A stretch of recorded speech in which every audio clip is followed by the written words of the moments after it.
Bonjour à tous et bienvenue dans cette vidéo Youssef El Khalai. Donc je vous fais cette vidéo parce que j'ai rencontré un de mes clients aujourd'hui qui m'a dit qu'il avait acheté des backlinks sur 5euros.com et pas qu'un seul, des centaines de backlinks. Donc je me dois de faire cette vidéo. Je vous en conjure, arrêtez d'acheter des backlinks sur 5euros.com.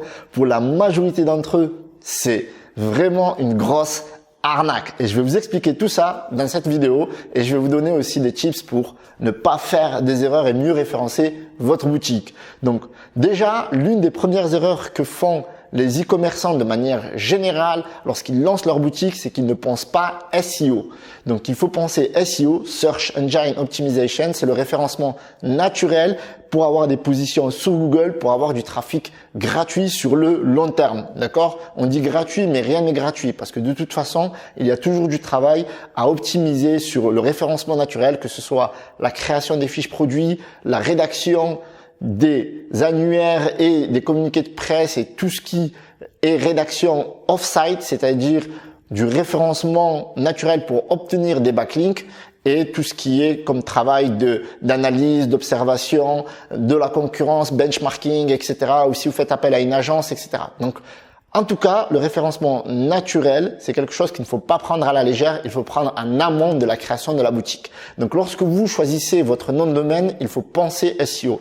Donc, pour penser SEO, il faut penser à mettre un mot-clé sur votre nom de domaine. C'est-à-dire que votre titre doit contenir un mot-clé que les gens ils vont taper. C'est-à-dire que si vous vendez, par exemple, des micros pour ordinateur, micros pour la musique, etc., et bien, si votre mot-clé, votre nom de domaine contient le mot micro, eh bien, c'est mieux que un nom de domaine qui s'appelle tartampion.com qui va vendre des micros. Donc, c'est toujours bien, d'accord? Ce n'est pas obligatoire, mais c'est intéressant d'avoir le mot-clé du produit dans votre nom de domaine. Donc, la première chose, c'est de penser NDD, nom de domaine, lorsque vous allez penser référencement naturel et que vous lancez votre boutique e-commerce en ligne. Ok? Donc la deuxième chose, lorsque vous allez faire du référencement naturel pour acquérir des backlinks, privilégiez la qualité à la quantité. Donc ça sert à rien pour un site e-commerce qui n'a pas de backlinks d'aller acheter 500 backlinks et de les mettre sur votre site. Ces backlinks, vous savez pas d'où ils viennent, d'accord?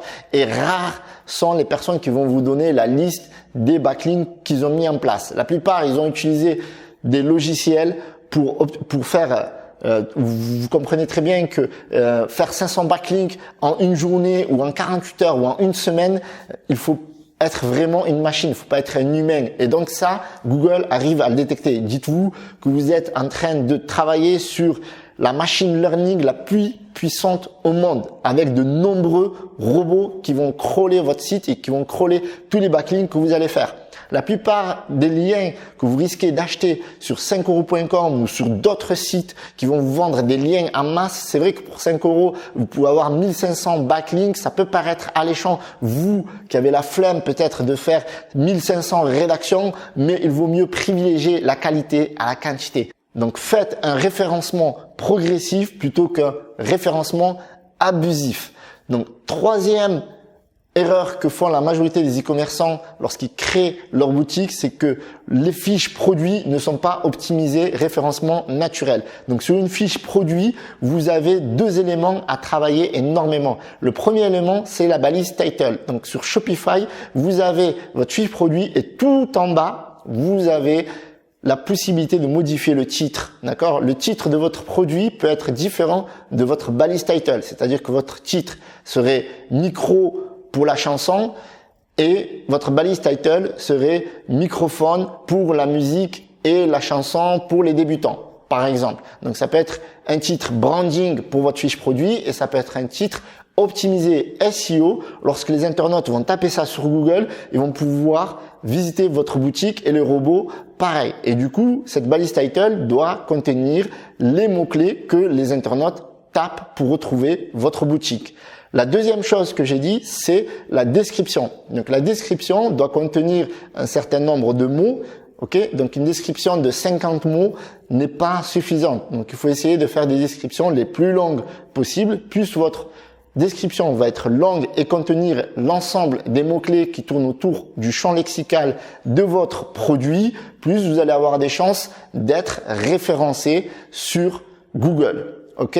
Donc, il faut travailler ces 3 choses lorsque vous faites du SEO. Les choses, c'est quoi? C'est le nom de domaine qui soit optimisé pour le robot, donc contenir un mot-clé, votre référencement au niveau des backlinks, donc doit être travaillé de manière progressive et non abusive. Ok, donc évitez d'acheter des liens parce que de toute façon c'est interdit par Google.